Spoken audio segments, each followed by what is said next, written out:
Hello and welcome once again. Excuse me whilst I'm just waiting to check that the wind. My little lizard friend, he's sitting over on the, I'm not sure what it is, something over there, watching very attentively today, waiting to see what your comments and questions are. So I'm going to, for the benefit of my live audience, go through those now and try and talk to you about that.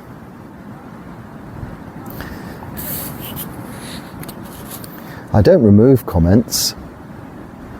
Well, the comments are very nice, the questions are very useful for everybody. Occasionally, very rarely, there's it's usually the usual theme of hey, you're a fake monk, you have a YouTube channel and a mobile phone. Fine, it's okay. If that's what constitutes a fake monk, then that must be what I am. But those of you whom have been to visit me in this place where I stay and have stayed some time to see how I live on a daily basis, there is someone staying right at in this current time, here now, coming and assisting on Pindapat each and every day. And it isn't easy for them. It's a long walk. Someone seemed to imply that I go running 9 kilometers every day, like a jogging person, you know, for pleasure and leisure. It really isn't like that. But that's okay. The Buddha doesn't ask you or any of us to believe in or believe the word of our teachers. We can, of course, we do believe in our teachers eventually, including the Buddha, our foremost teacher. But even he says it isn't our words you have to believe. It is for you to experience from the practice yourself, to experience the results. See for yourself. He's asking no one to believe, and recommends, when he was asked this question, well, this teacher says that, this teacher says that, whom should I believe? He recommends no one. Just go and try the method for yourself. If it works, then good. If it doesn't, then you need to try something else. So for those of you, there's only 2 out of very, very many comments, whom I think perhaps haven't seen any other, and I wouldn't expect them to be interested or necessarily look at other videos, which is why I haven't just sent a link to them saying, hey, watch this video. I do explain about, as I have many times, the use of mobile phones for monks, the use of YouTube for monks. It's very limited, very restricted, because it's very unnecessary. And this is a very small part of my day. Those upasakas, upasikas, people, lay Buddhists that are living here in this community around me, the village, the town, and those whom have come from further afield to visit me, see that that is the case.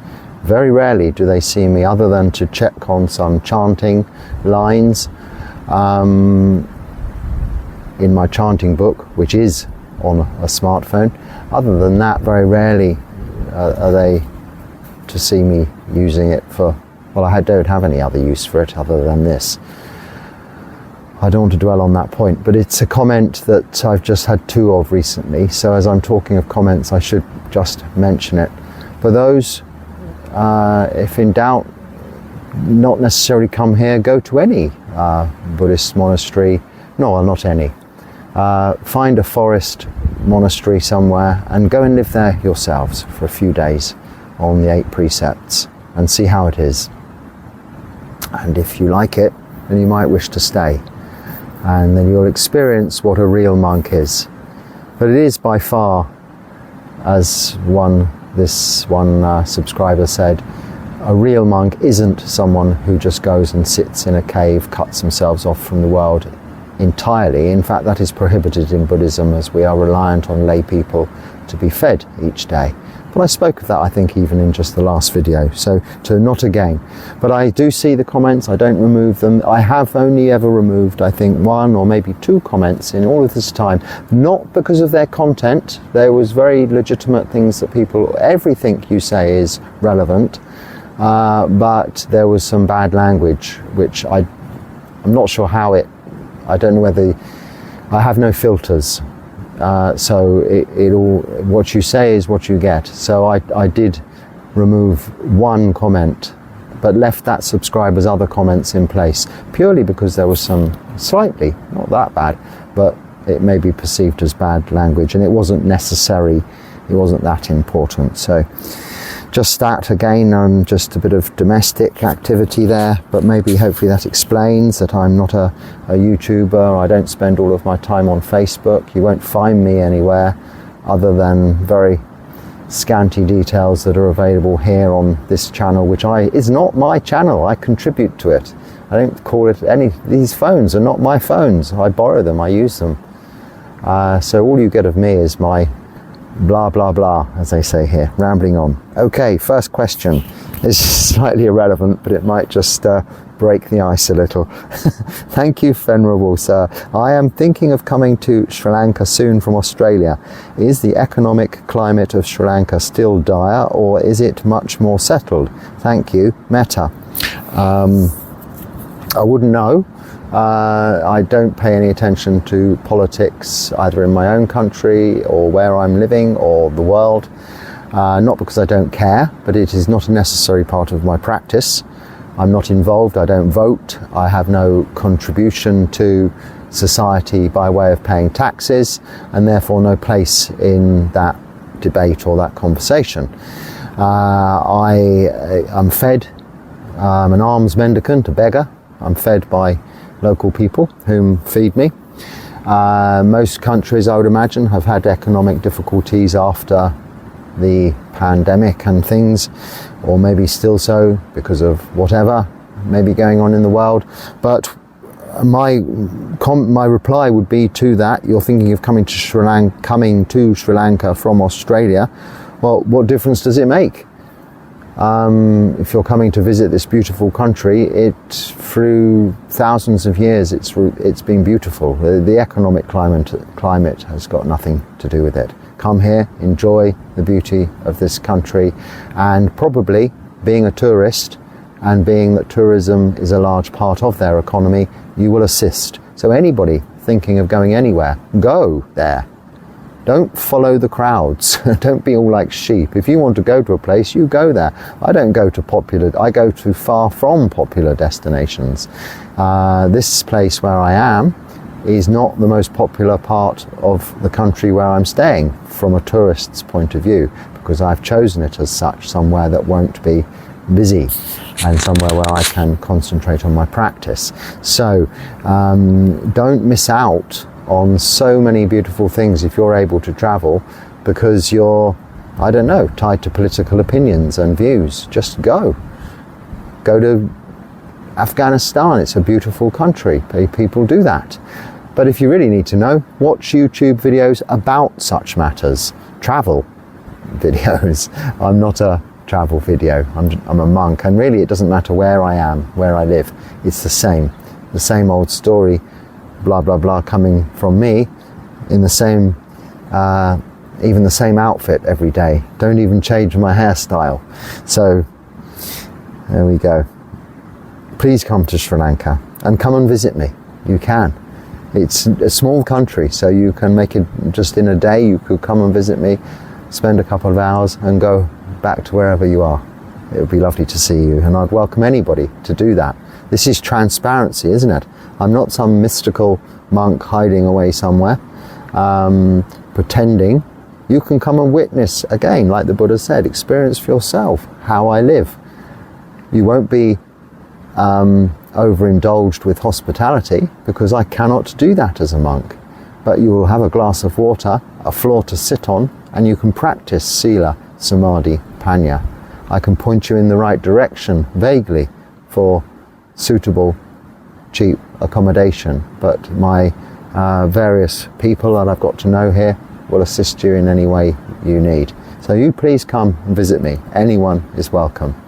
And this is a very good way of sharing the Dharma face to face. And the people that have come to visit me, I really hope it's been as beneficial for them as it has been for me to meet them in person and experience the pleasure of being able to share what I'm doing here directly, face to face with people.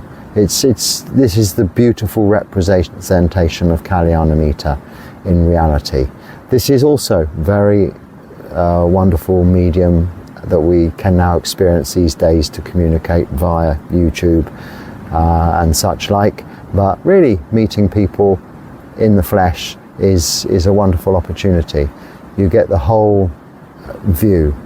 You come to the studio and see that it really is not. This visitor at the moment said, "Oh, this is your studio," and yeah, it's really not that.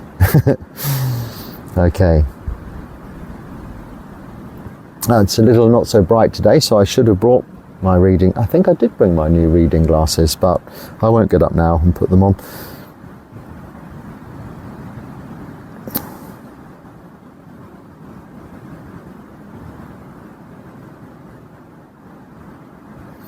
I think that's a little bit too much for me to take in that question for a quick answer. Now, this question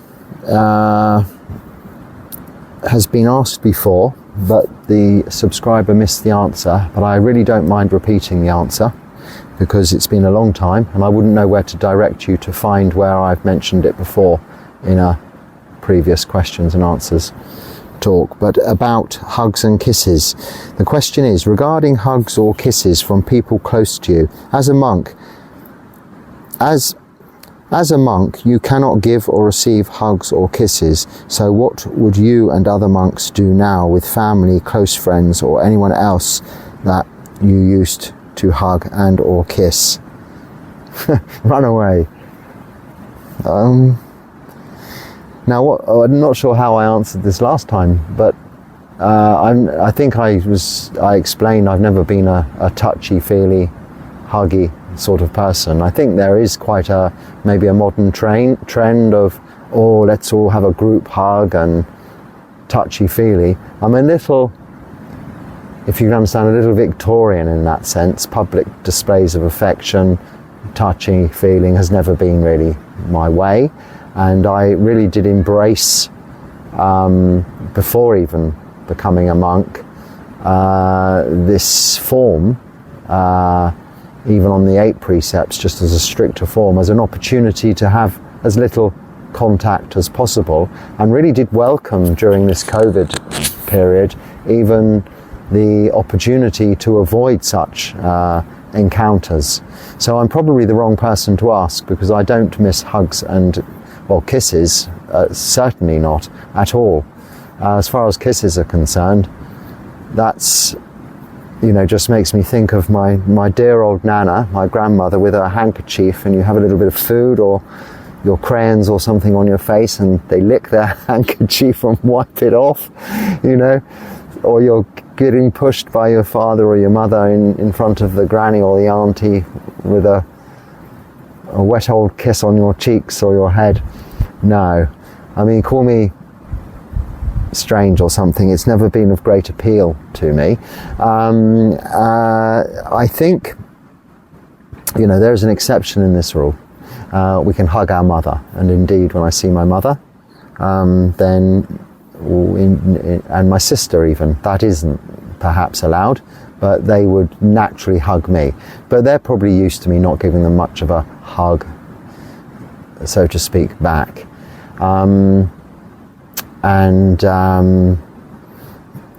I think that's really about all I can say. You really don't miss this kind of thing. This is all part of the renunciation process. Now, I appreciate, I suppose, the closest example is quite nice to have when this cat, she's become more estranged now. I think, if you're wondering where Balala is, apart from I'm on the beach and she wouldn't be here, I think she's maybe had her kittens, because she's visiting me very fleetingly now, looking a lot leaner, kittenless, so she's had them somewhere else,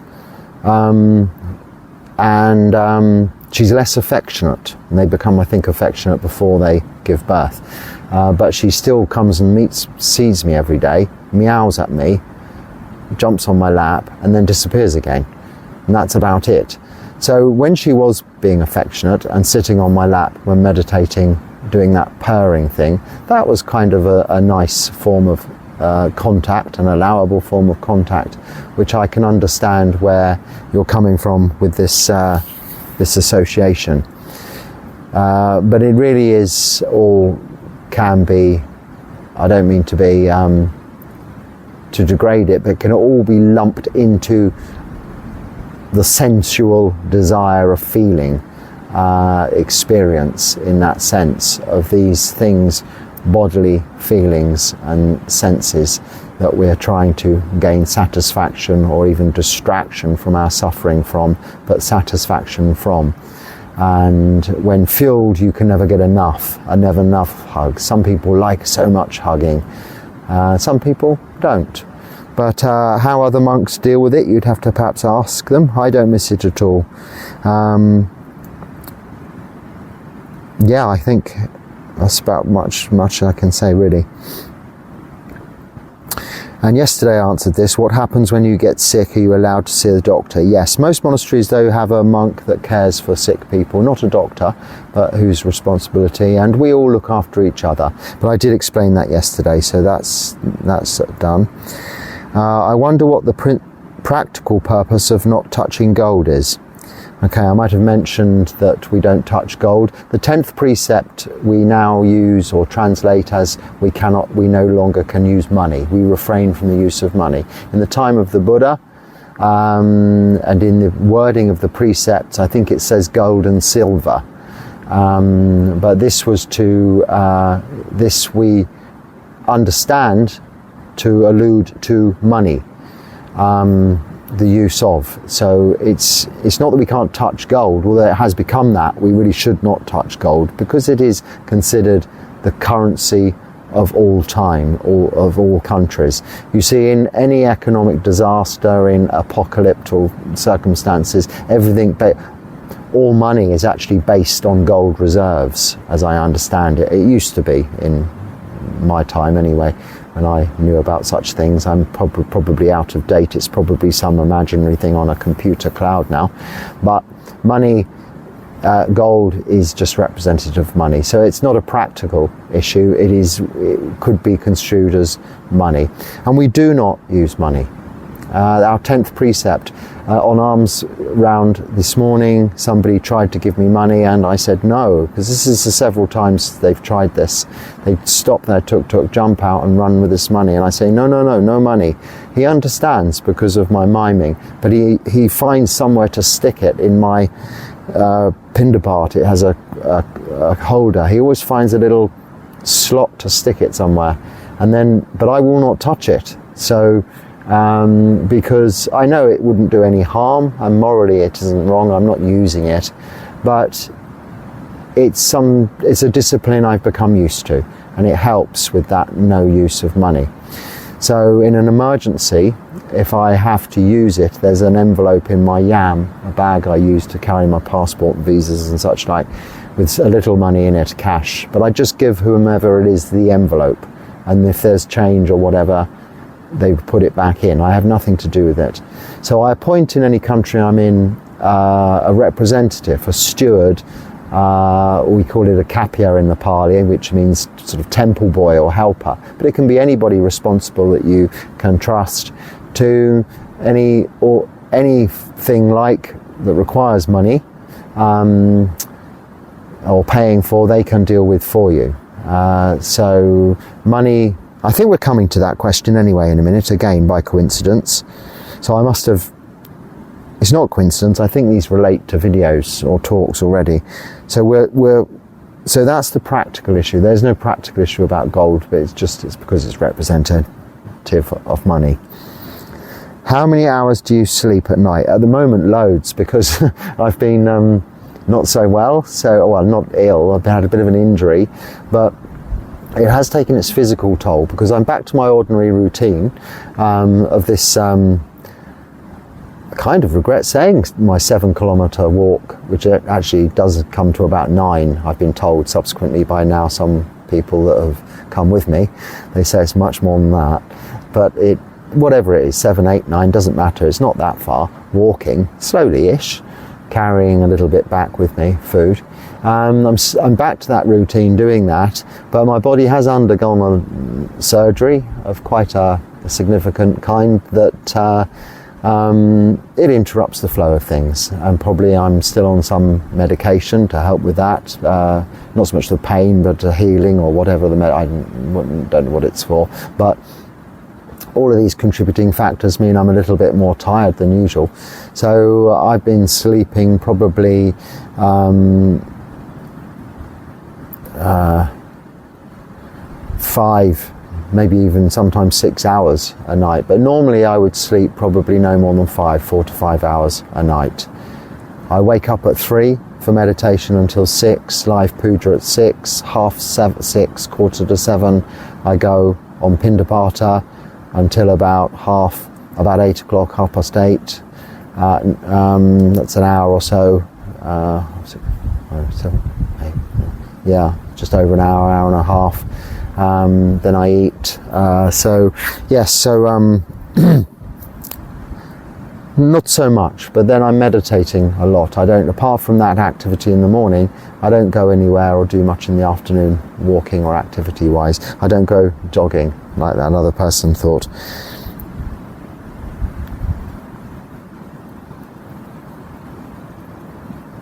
Okay, I'm not sure I know the answer to this.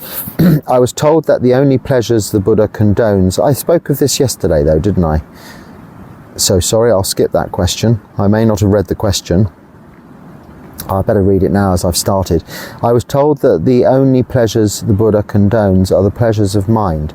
I cannot find a definition for such pleasures. Could you please elaborate on this subject? Yes, I think I did yesterday. Piti and Sukha.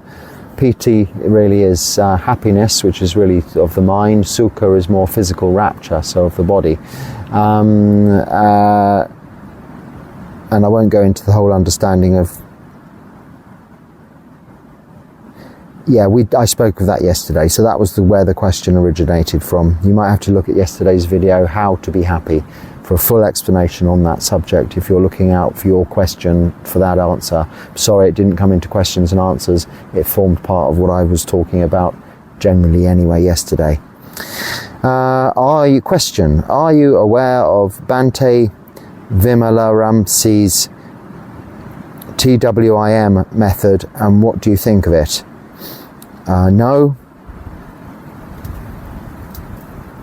I think it stands for tranquility, wisdom, insight, meditation. I'm only guessing that, but that would make sense. And what do I think of it? I don't know his method. I mean, we're developing tranquility and wisdom through samadhi. My practice is sila, moral virtue. This part mustn't be forgotten. You cannot isolate this practice, in my case, from then samadhi, meditation, and then the wisdom, or insight. Different words, different styles of presentation, ways of teaching. So I don't think a lot about these things. It's you're saying similarly, do you think the Anapanasati Sutta is telling us to focus on the breath at a specific point, or in the body, or in the whole body, or something else? Oh, that's a good question. Something else. I don't think it matters where you think it's specifying we focus on the breath. If you can focus on the breath anywhere, it's good enough. I understand it to mean the body of the breath, not the breath coming into your body and trying to focus on it going through your body and all around your body, because I cannot do that. I can imagine that, no problem, but I cannot really feel the oxygen going down to the tip of my toes. I can at most feel the air going into my lungs and coming out again, and notice the quality of the air as it goes in and the quality of the air going out. Now, the other idea that is most commonly taken from the Anapanasati Sutta, is focusing at a point at the tip of the nose or the top lip or something like that. Now really, unless the air is quite cool, and I'm generally in a country where the air is more or less body temperature, but unless the air is quite cool, or say it was very hot air, and I have experienced that, then I can't really notice it so well just at the tip of the nose. But I don't try so hard. I find that for my own practices, or perhaps some other people's, is rather to trying to focus on something a little bit too strenuously, when you can really experience the whole body of the breath as in like a body of water. So a lake is a body of water. So a large, a whole quantity, it's a quantity. So we breathe in a lungful of air. And when we breathe that in, that's a body of air. That quantity of air stays, the same quantity will be exhaled. Now that is how I understand the body, understanding how do you word it? Telling us to focus on the breath at a specific point in the whole body, are you not?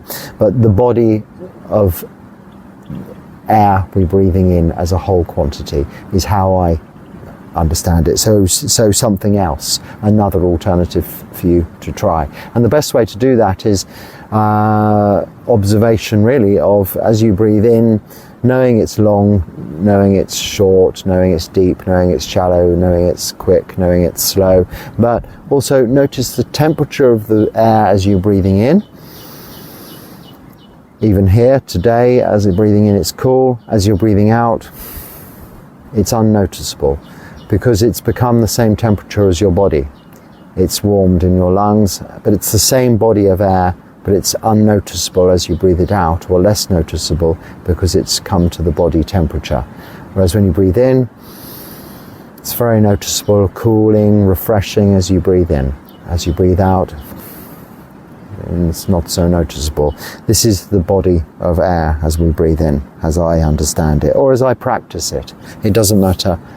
It's how you're practicing it, the way that works for you. We're all slightly different. Some people may have very sensitive tips of their noses, others not so. Me not so, I think.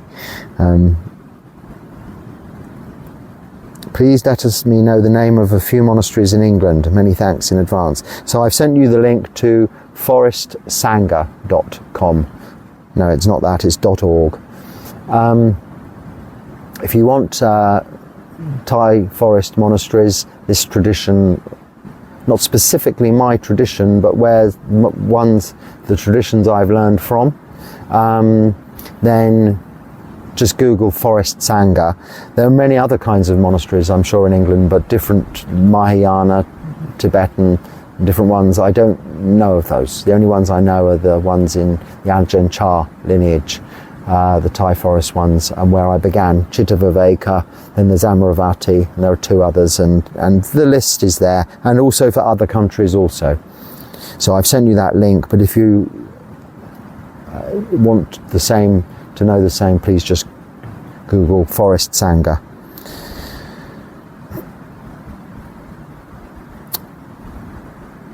Okay, maybe this will have to be the last question. I'm not sure what time I began. Do you cry, is the question. Well, the short answer is no, but that's not really the answer. I haven't got anything to cry about. Now, given something, now I'm assuming we're not talking about tears of joy. This is a whole different experience and emotion. But crying as in the boo-hoo, didn't get my way kind of thing, crying, or, you know, my guinea pig has died. Nothing really in the causes and conditions around me makes me cry. I think, though, with the development of the practice, you're less prone to emotion of crying. It doesn't mean you're numb, but when you see clearly suffering, the cause of suffering, the end of suffering, the path leading to the end of suffering. When you see this clearly, you're practicing sila, samadhi, meditation, and wisdom, understanding all is anicca, impermanence, dukkha, suffering, and out of your control. This anicca thing, also focusing on maranasati, the contemplation of death, of our own death, and that of others, and impermanence. This is a very clear representation of that, anicca. When you have this understanding, then perhaps you have a less prone reaction to, you're less prone to react in a tearful way on bereavement even, perhaps, which is the thing that would make one cry. I mean, many people in my life have died in the last couple of years, you know, at least probably, I don't know, double figures anyway. And I haven't cried, no. But maybe going back some years before this practice, maybe I would have. I can't recall. So it doesn't mean that monks generally don't cry. There are tears of joy, piti and sukha. Your eyes can stream with tears of joy. I can be filled with emotion of gratitude, which is kind of like crying. You know, when you see someone who's put so much effort into just giving me something in the morning to sustain me for another day in this holy life. You know, despite all what I might already have, whatever it is they're giving, you can just sense, feel, and know what effort and what devotion they have behind that dana, that giving, that offering. This fills my eyes with tears every time, this emotion of joy, because it is such a wonderful thing to say. But that isn't really crying, is it? The boo-hoo sort of crying. I'll tell you the answer. I laugh still, yes. So if I laugh, then maybe, yes, I would cry. They're the opposite, perhaps, emotional reactions. But what could make me cry? I can't think of anything particularly that would be able would do that. So it's a very good question, really, because it's something to think about, and I'll continue to think about that a little bit, and maybe have something more to say about it in another talk. Maybe it deserves a whole talk of its own. Do we cry? Okay, if we were to donate to buy you a coffee and support, or some of these, do you have... Sorry, I'm reading this very badly. If we were to donate or buy you a coffee and support on some of these, do you have to deal with the money? Who takes care of that? Oh, I see. Yes, there's a link called Buy You a Coffee. That's Buy Me a Coffee. And there's some links for making donations hidden away at the back there somewhere on this channel. Who takes care of that? Well, like I explained, it goes into an account, and there's a steward. It's in stewardship, in trust. It's like a trust fund. And the little lizard thing, he's come over here now, closer. Amazing. So you know, in times of need, then this money is accessible, and I do have in my possession an ATM card that can be used also to pay, like when eventually my hospital bill had to be paid. This was the card that was used. Now technically, in my view, that is still using money, but it is unavoidable. There are always going to be occasions that are unavoidable. Now I could have avoided that by going to the government hospital here, where I would have been treated for free.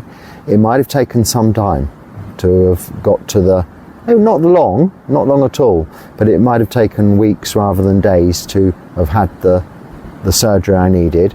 I would have been unable to go on Pindapat for all of that time.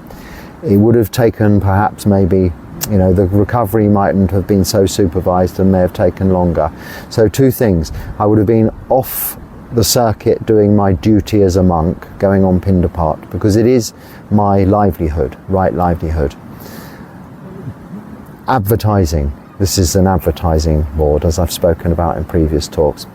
But I would have been off duty longer. Plus, I would be burdening the already very burdened resources of a country where I have my own country already. We have a health system.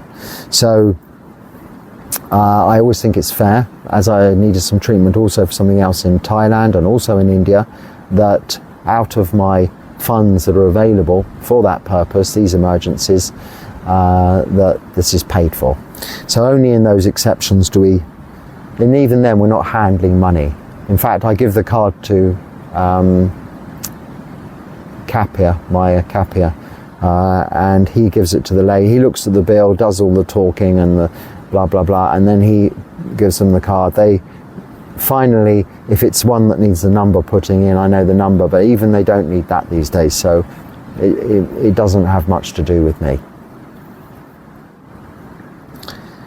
Good question to finish on, which I'm not going to answer just now, and that is how to meditate. Well, very good question. I think we might have had it before, but this channel will hopefully help you with how to meditate. But if you want to get straight to it, perhaps, I'm not sure, but maybe, I'm not just saying that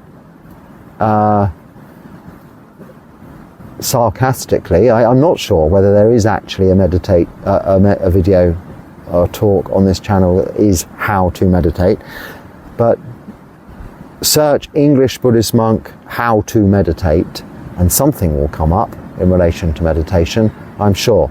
It might be how to sit for a long time in certain positions. This is useful to know. But how to meditate, sit down, make sure you've got nothing to do, no interruptions for a little while. Determine to yourself at that time, 20 minutes, 1 hour, 3 hours, whatever it is, 5 minutes, you will not stop. You will not interrupt yourself or be interrupted, and just sit and do nothing. And then that is a good start to being able to meditate. And then watch the other talks and videos on this channel, which hopefully are mainly about meditation and what supports the practice of meditation, so the behind the scenes stuff. So I hope there's something useful there for you. Please, if there is, you can use it or share it or whatever one says about such matters these days. If not, just let it go, don't let it trouble you. And again, thank you for watching. Be happy and stay well. I'm not springing up as quickly as I am used to doing. I'm trying to remember mindfulness, particularly as I'm healing well. There's no discomfort. It's harder to remember to do things a little bit more carefully than one normally does.